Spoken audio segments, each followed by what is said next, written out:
एक कहावत अक्सर कही जाती है कि अब पछताए होत क्या जब चिड़िया चुग गई खेत। तो ये कहावत आज की इस वीडियो पर आपको लागू होती हुई दिखाई देगी। यहाँ पर एक परिवार के छोटे बेटे की सगाई के लिए कुछ लोग घर के अंदर आए हुए थे और वहाँ पर सगाई की बात चल रही थी। छोटा बेटा भी वहीं पर था, माता पिता भी वहीं पर थे और घर का जो बड़ा बेटा था जिसकी शादी हो चुकी थी वह भी वहीं पर था। लेकिन तभी अचानक से यहाँ पर एक लड़की आती है और आने के बाद वह कहने लगती है कि मैं जिसकी आप सगाई कर रहे हो उसकी पत्नी हूँ और ये सगाई बिल्कुल भी नहीं हो सकती। अब इस बात को सुनने के बाद पूरा परिवार एकदम से हैरान हो जाता है और उसकी तरफ देखने लगते हैं। यहाँ पर जो छोटा बेटा होता है जिसकी सगाई हो रही थी वह भी पूरी तरह से हैरानी भरी निगाहों से उसकी तरफ देखने लगता है। कौन थी वह लड़की? क्या सच में ऐसा कुछ था या फिर ये लड़की कुछ और यहाँ पर कर रही थी? पूरी सच्चाई के बारे में जानने के लिए वीडियो को अंत तक जरूर देखें। बिहार के समस्तीपुर के अंदर एक लड़का रहा करता है जिस लड़के का नाम वैसे तो अजय है लेकिन लोग उसे डमरू कहा करते हैं। डमरू जो कि वैसे तो पढ़ा लिखा नहीं है ज्यादा, लेकिन जितना भी पढ़ा लिखा है उस पढ़ाई लिखाई को करने के बाद वह कोलकाता में अपना एक काम किया करता है। घर से ज्यादातर बाहर ही रहा करता है और सोशल मीडिया पर काफी ज्यादा एक्टिवेट रहा करता है।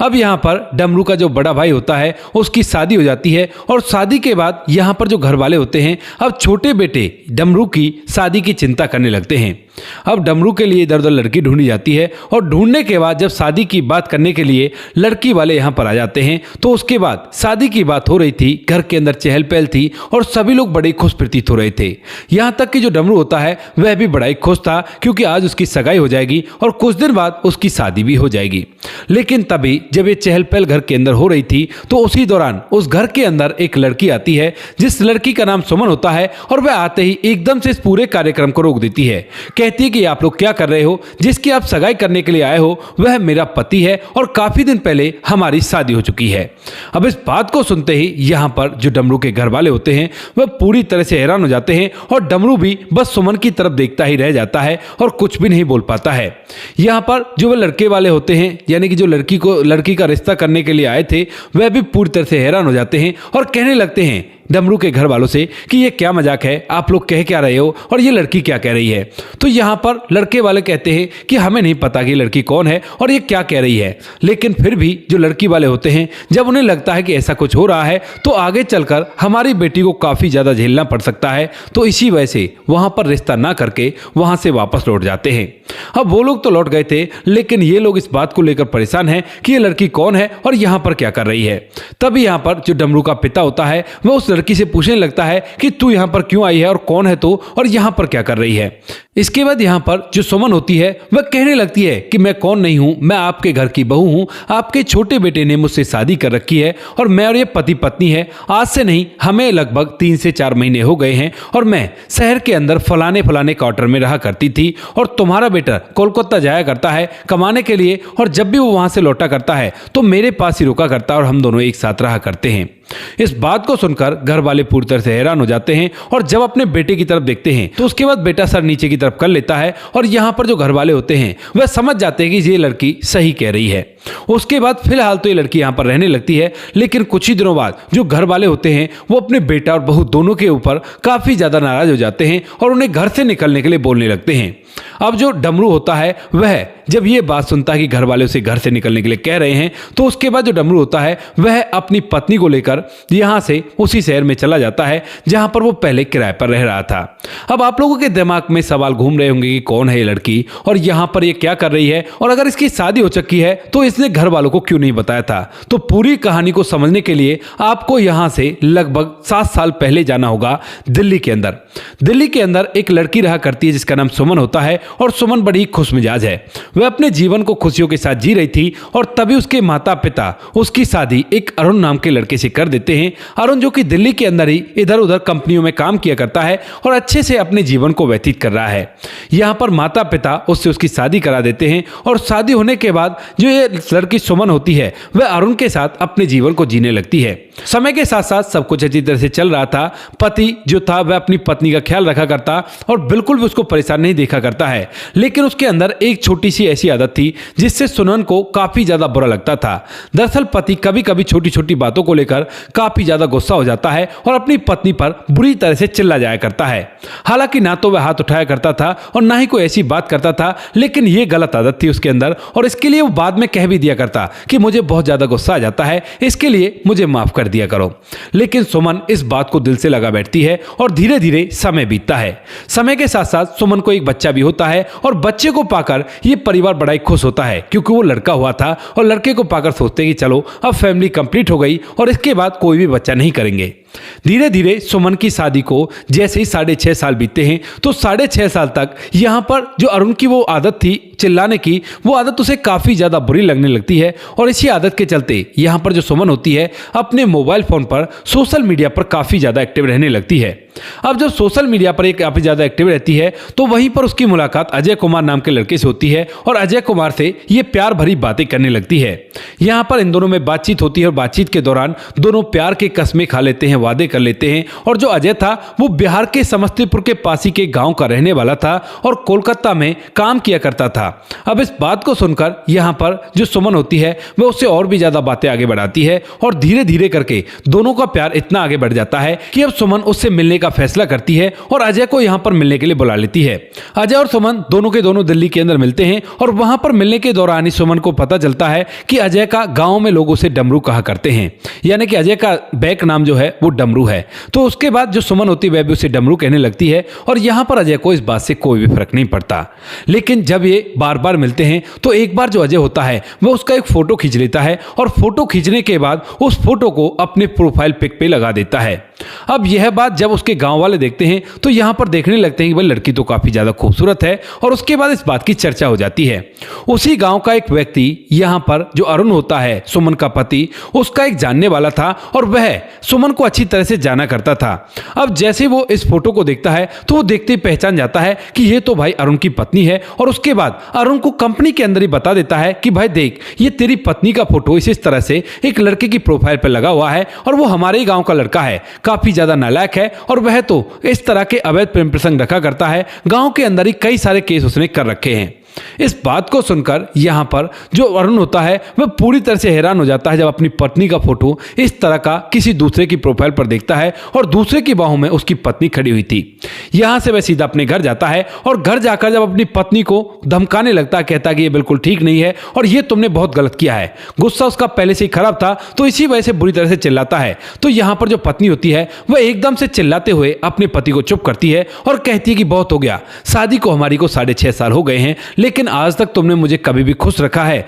तुम तो छोटी छोटी बातों पर इतनी बुरी तरह से चिल्लाया करते हो और ना ही मेरे लिए किसी भी चीज के लिए ऐसा है कि मैं किसी चीज को अपने मन से कर सकूं। जैसा तुम कह देते हो वैसे ही घर के अंदर हुआ करता है और यह बात बिल्कुल भी मुझे मंजूर नहीं है। अब यहां पर जब उसका पति अरुण ये बात सुनता है तो उसके बाद वह और भी ज्यादा गर्म हो जाता है और उससे कहने लगता है कि देखो ये जो तुमने किया है ये बहुत ही गलत है और ये चीज तो बिल्कुल भी बर्दाश्त नहीं हो सकती और मैं तुम्हें अपने साथ नहीं रख सकता। इस बात को सुनकर यहां पर जो पत्नी होती है वो कहती है कि रहना भी नहीं है तुम्हारे साथ, मैं तो उसी के साथ रह लूंगी जिसका तुमने फोटो दिखाया है और अच्छा हुआ तुम्हें पता चल गया, अपने बच्चे को अपने पास रखो और मैं तो उसके पास चली जाऊंगी। ऐसा कहकर सुमन जाने लगती है लेकिन तभी जो अरुण होता है वो उसे रोकता है, कहता है कि ऐसे मत जाओ, पहले अपने परिवार को बुलाओ और हम दोनों को अलग हो जाने दो, उसके बाद तुम चले जाना, क्योंकि मेरा एक बच्चा है और बच्चे की परवरिश के लिए मुझे पत्नी तो चाहिए होगी और मैं शादी करूंगा। इसके बाद यहाँ पर जो सुमन है वो एक सेकंड नहीं लगाती है, फौरन अपने घर वालों को फोन करती है और उन्हें यहाँ पर बुला लेती है। सुमन के घर वाले जब ये बात सुनते हैं कि उनकी बेटी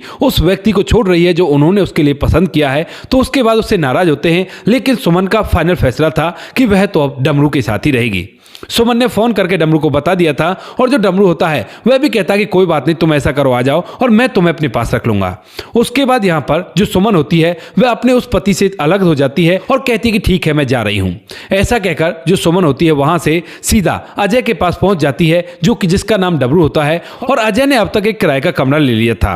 वहीं पर उस गांव के पास ही के एक शहर में किराए का कमरा लेता है और उसके अंदर यहाँ पर सुमन को रखने लगता है। सुमन को रखता है और वहीं पर जब सुमन उससे शादी के लिए कहती है तो कमरे के अंदर ही उससे शादी कर लेता है और कहता है कि ये लो हमारी तुम्हारी शादी हो गई है और अब तो कोई प्रॉब्लम नहीं है। इस बात को सुनकर सुमन को भी थोड़ी सी तसल्ली होती है, लेकिन उसके कुछ दिनों बाद जब वो बार बार कहती है कि नहीं ऐसे नहीं, कुछ लोगों के सामने शादी करो, तो उसके बाद वह उसे कोलकाता ले जाता है और वहीं पर एक पंडित जी को बुलाकर शादी करवा देता है। अब कोलकाता में ना तो अजय का कोई जानने वाला था और ना ही सुमन का कोई जानने वाला था, लेकिन सुमन ने इस बात के सबूत बना लिए थे, फोटो वगैरह खींचकर अपने पास रख लिए थे। यहाँ पर जो सुमन होती है वह शादी होने के बाद बड़ी खुश रहती है और उसके साथ जीवन जीने लगती है, लेकिन जब वह अजय के साथ रहती है यानी कि डमरू के साथ रहती है तो उसे पता चलता है कि अजय बिल्कुल भी भला इंसान नहीं है और वह तो इस तरह के काम किया करता है, यानी कि महिलाओं से अवैध प्रेम प्रसंग रखना, उनसे बातचीत करना, और ये तो उसके चक्कर में फंस गई है। इसके बाद यहाँ पर जो लड़की होती है सुमन, वह कहने लगती है कि अजय तुम्हारे घर चलते हैं ना, वहां पर चलेंगे, वहीं पर रहेंगे, यहाँ पर ठीक नहीं है, इतनी दूर कहाँ रह रहे हैं। तो उसके बाद अजय कहता है कि देखो सुमन, मैं इस तरह से तुम्हें घर नहीं ले जा सकता, अभी मेरा बड़ा भाई है, उसकी शादी नहीं हुई है, जब उसकी शादी हो जाएगी तो उसके बाद मैं तुम्हें घर ले जाऊंगा। सुमन भी इस बात को मान जाती है और धीरे धीरे उसके साथ रहने लगती है। अब यहाँ पर आने के बाद कभी कभी जो अजय होता है वो उससे कुछ ऐसी बातें कर दिया करता है जिन बातों को सुनने के बाद सुमन को बुरा तो लगता है, लेकिन अब उसके बाद और कोई ऑप्शन नहीं है, तो इसी वजह से वो चुपचाप रह जाती है। धीरे धीरे डमरू के बड़े भाई की भी शादी हो जाती है और उस शादी के बारे में सुमन को भी पता चल जाता है। तो सुमन कहने लगती है अब तो तुम्हारे बड़े भाई की शादी हो गई है, अब चलते हैं हम गाँव में उसी घर के अंदर और वहीं पर रहेंगे। लेकिन यहाँ पर जो डमरू होता है वो मना करता है, कहता है कि अभी कुछ दिन रुक जाओ, मुझे घर वालों से बात करनी होगी और उसके बाद ही मैं तुम्हें यहाँ से ले जा सकता हूँ। ऐसा कहकर वो फिलहाल उसे चुप कर देता है और धीरे धीरे जब बड़े भाई की शादी को कुछ दिन बीत जाते हैं तो माता पिता डमरू की शादी की चिंता करते हैं और यहाँ पर डमरू के लिए लड़की ढूंढी जाती है। ढूंढने के बाद जब ये बातचीत चल रही थी तो उस लड़की का फोटो भी डमरू के पास भेजा जाता है और डमरू इस बात को चुपचाप रखता है, बिल्कुल भी सुमन को नहीं बताता है। जिस दिन यहाँ पर लड़की वाले लड़के को देखने के लिए आते हैं उस दिन न जाने किसी कारण से सुमन को यह बात पता चल जाती है कि उसके पति को लड़की वाले देखने के लिए आ रहे हैं और अब तक उसने एड्रेस के बारे में तो पहले ही पता कर लिया था, क्योंकि कुछ डॉक्यूमेंट के अंदर से उसे एड्रेस मिल गया था। तो इसी वजह से सुमन पे अब नहीं रहा जाता और वह वहां से सीधा उस जगह पर पहुंच जाती है जहां पर डमरू की सगाई हो रही थी और वहां पर जाने के बाद ये सब कुछ कर देती है और उसके बाद घर वालों के थ्रू उन्हें दोबारा से वहां से भगा दिया जाता है। अब जो सुमन है वो डमरू के पास रहने लगती है, लेकिन धीरे धीरे अब यह बात पूरे गाँव में फैल गई थी और डमरू के लिए अब रिश्ते वाले नहीं आते हैं। कोई भी अगर बात किया करता तो उन्हें पता चल जाता कि डमरू ने तो शादी कर रखी है। अब जब ये बात अजय के पास घूमती है तो अजय तो इस बात को सुनकर काफी ज्यादा परेशान हो जाता है और अपनी पत्नी पर बहुत ज्यादा नाराज रहने लगता है। यहाँ पर वह कहता है कि देखो जो कुछ भी हमसे हुआ है वो मेरी गलती थी और अब तुम ऐसा करो अपने घर चली जाओ, यहाँ पर रहकर क्या करोगे। लेकिन सुमन जब इस बात को सुनती है तो उसके पैरों तले से जमीन खिसक जाती है और वो कहने लगती है कि ऐसा तुम भला कैसे कह सकते हो, हम दोनों ने शादी की है और तुम्हारी वजह से मैं अपने परिवार तक को छोड़कर आ गई हूँ और ये तो बिल्कुल गलत है, तुम ऐसा नहीं कह सकते और तुम्हें मेरे साथ ही रहना होगा और मैं तो तुम्हारे साथ ही रहूंगी। इस बात को सुनकर यहाँ पर जो डमरू होता है वो काफी ज्यादा नाराज हो जाता है और इस नाराजगी के चलते यहाँ पर वह सुमन पर हाथ भी उठा देता है। सुमन जब पहली बार डमरू के हाथों से पिटाई खाती है तो उसके बाद उसे महसूस होता है कि उसने अपनी जिंदगी की बहुत बड़ी गलती कर दी है, लेकिन फिर भी वो इस मुसीबत का डटकर सामना करने के लिए यहाँ पर तैयार हो जाती है और कहती है कि चाहे कुछ भी कर लो मैं तो यहीं पर रहूंगी और अब तो तुमसे मेरी शादी हो गई है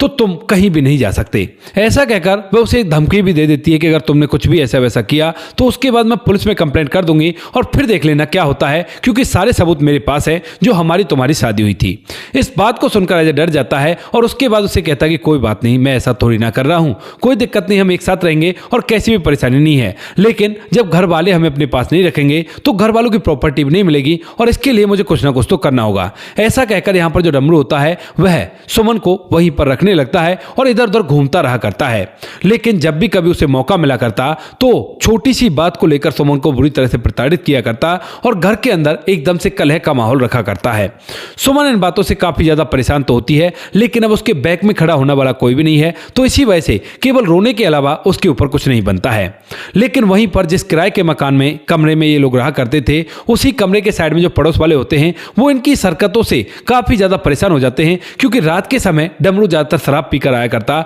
और उसके बाद सुमन पर बुरी तरह से हाथ उठाया करता। तो वो लोग इस बात से परेशान होते हैं और जब मकान मालिक को ये बात बताते हैं तो मकान मालिक मालिक आकर डमरू को वार्निंग देता है और कहता है कि देखो ऐसा मत करो, ये तुम्हारी पत्नी है तो इसे प्यार से रखो, यहाँ पर मारपीट करने की क्या जरूरत है, कहीं ये मरा गई तो उसके बाद मेरी जिम्मे पड़ जाएगी और मेरी जिंदगी भी बर्बाद हो जाएगी। यहाँ पर डमरू सारी बातों को सुन लेता है, लेकिन उसके बाद अपने चाचा के पास फोन करता है जो कि मुंबई में रहा करता था और वहां पर उसका थोड़ा बहुत दबदबा था। जैसे ही चाचा इस बात को सुनता है तो वो कहता है कि ठीक है तू ऐसा कर, यहां पर ले आ और यहीं पर देख लेंगे जो होगा। इसके बाद वह सुमन को लेकर वहां से सीधा मुंबई चला जाता है। सुमन पूछती है कि कहां जा रहे हो, तो वो कहता है कि मेरे चाचा रहा करता है और घर वालों से बात करने के लिए उन्होंने हमें वहीं पर बुलाया है। ऐसा कहकर वह सुमन को लेकर मुंबई चला जाता है, लेकिन सुमन अब तक समझ चुकी थी कि वहां पर उसके साथ कुछ भी गलत हो सकता है। इसी वजह से सुमन वहां पर चली तो जाती है, लेकिन काफी ज्यादा डरी रहती है इस बात से कि यहां पर उसके साथ कुछ ऐसा वैसा ना हो जाए, क्योंकि ये तो उसके लिए पूरी तरह से अनजान शहर है। उसके बाद यहां पर सुमन के साथ ऐसा ही होता है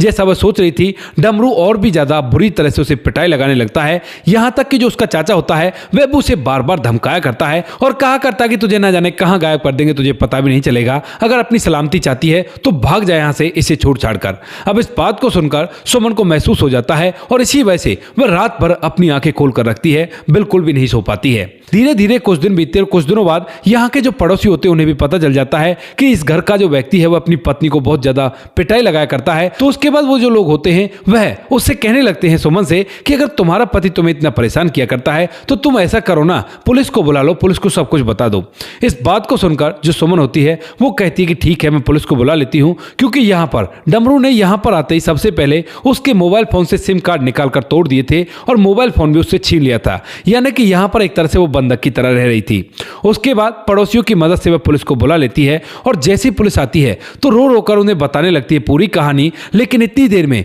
ये बात डमरू के चाचा डमरू को पता चल जाती है और वो लोग यहीं पर आ जाते हैं। अब जो पुलिस कांस्टेबल आया था उन लोगों को जो डमरू का चाचा होता है वो कुछ पैसे दे देता है और पुलिस वहां पर पैसे खाकर चुपचाप वहां से चली जाती है, क्योंकि डमरू के चाचा ने कहा था कि ये पारिवारिक मामला है और आप लोग चिंता मत करो, हम इसको सॉल्व कर लेंगे, कैसी भी कोई दिक्कत नहीं है। उसके बाद जब पुलिस वहां पर आकर चली जाती है तो उसके बाद से जो डमरू का व्यवहार है वो और भी ज्यादा खराब हो जाता है और वह अब तो दिन के समय में भी उसे पिटाई लगाया करता, रात के समय में पिटाई लगाया करता और वह अपनी किस्मत के लिए रोने लगती है। सोचती है कि अगर पहले पति के साथ रहती तो ऐसा कुछ नहीं होता और मेरा परिवार भी मेरे साथ रहता, वो कम से कम चिल्लाता था लेकिन इसकी तरह पिटाई तो नहीं लगाया करता था। इस बात को सोचकर वह परेशान रहती है और धीरे धीरे जब इन बातों को लगभग 2 से 3 महीने बीत जाते हैं तो 2-3 महीने बाद सुमन को पता चलता है कि वह गर्भवती है और जैसे ये बात वह डमरू को बताती है तो डमरू को इस बात का झटका लगता है। वह कहता है कि ऐसा कैसे हो गया, तुम गर्भवती कैसे हो गई? तो यहाँ पर वह कहती है कि क्यों, ये अच्छी बात नहीं है, अब हमारा बच्चा आएगा इस दुनिया में और हम लोग खुशियों के साथ जीवन व्यतीत करेंगे। लेकिन यहाँ पर जो डमरू होता है उस बच्चे को अबॉर्शन कराने के लिए बोलने लगता है। अब सुमन मना करती है, डमरू कहने लगता है कि देखो मेरे पास अभी इतने पैसे नहीं है कि बच्चे की परवरिश कर सकूं और मैं करूं तो क्या करूं। तो यहाँ पर सुमन कहती है कि अगर ऐसी बात है तो मैं अपनी माँ से बात कर लेती हूँ, वो हमें दिल्ली के अंदर कमरा दिला देंगे और वहां पर रहकर हम लोग इस बच्चे को पाल लेंगे, कुछ सहारा वो दिला देगी और दिल्ली में तो मैं भी नौकरी कर सकती हूँ। यानी कि यहाँ पर सुमन को लगने लगा था कि शायद डमरू सुधर चुका है और इसी वजह से ऐसी बात कर रहा है। उसके बाद जब ये बात चाचा को पता चलती है डमरू के को कि वह लड़की प्रेग्नेंट है तो उसके बाद वो कहता है कि भाई अगर ऐसी बात है तो तू अब इसे ले जा, कहीं भी चला जा, मुझे इससे कोई मतलब नहीं है। इसके बाद यहाँ पर जो डमरू होता है वो कहता है कि चाचा भी यहाँ से जाने के लिए कह रहा है और यहाँ पर मुझे अब काम भी नहीं मिलेगा, क्योंकि चाचा के थ्रू मुझे काम मिल रहा था और उसने जब तुम्हारी प्रेगनेंसी की बात सुनी तो मुझे यहाँ से भेजने की कह रहा है। तो वह उसे दिल्ली चलने के लिए मना लेती है। उसके बाद जो डमरू होता है वह चलने के लिए तैयार हो जाता है। सुमन अपनी माँ से बात करती है चुपते छुपाते और माँ जो होती है उनके लिए एक कमरे का इंतजाम कर देती है। दोनों के दोनों वहां से दिल्ली चले जाते हैं और दिल्ली में जाने के बाद जो डमरू होता है वह बार बार उस बच्चे को अबॉर्ट कराने के लिए उससे कहता है, लेकिन सुमन इस बात के लिए मना कर देती है। अब चूंकि पेट में बच्चा था तो डॉक्टर को दिखाना भी जरूरी था, तो इसीलिए एक दिन जो सुमन होती है वो डॉक्टर को दिखाने के लिए जाती है, लेकिन उसी दौरान यहाँ पर जो डमरू होता है वो उसे धोखा देकर भाग जाता है और उसके बाद जो सुमन है वो अकेली रोती हुई रह जाती है। ना तो वह अपनी माता पिता के पास जा सकती है और ना ही पहले पति के पास जा सकती है और उसे वो सारी बातें याद आने लगती हैं जो कुछ भी उसके साथ हुआ था और जो कुछ भी उसने गलती की है। इसके बाद जो सुमन होती है इन बातों को सोच सोच कर वहीं पर बेहोश हो जाती है और पुलिस वाले इसे थाने में ले जाते हैं और जैसे ही इसे होश आता है तो होश आने के बाद ये पूरी कहानी पुलिस वालों को बताती है। जब पुलिस वाले पूरी कहानी को सुनते हैं तो यहाँ पर कह देते हैं कि भाई जो तूने किया है उसको तो तुम्हें देखना होगा, अगर तुम चाहो तो हम तुम्हें तुम्हारे ससुराल भेज सकते हैं अगर तुम्हें पता हो तो। उसके बाद सुमन अपनी ससुराल के बारे में बता देती है और पुलिस वाले उसे ससुराल पहुंचा देते हैं। लेकिन वहां पर जाकर जब वो लोग उसके ससुराल वाले सुमन को देखते हैं तो पूरी तरह से परेशान हो जाते हैं। और उसके बाद जब पुलिस वाले उसे यहाँ पर छोड़कर चले जाते हैं तो सास ससुर दोनों मिलकर बुरी तरह से उस पर पिटाई लगा देते हैं और सुमन से कह देते हैं कि हमारे बेटे को खा गई, कहाँ है हमारा बेटा अभी तक।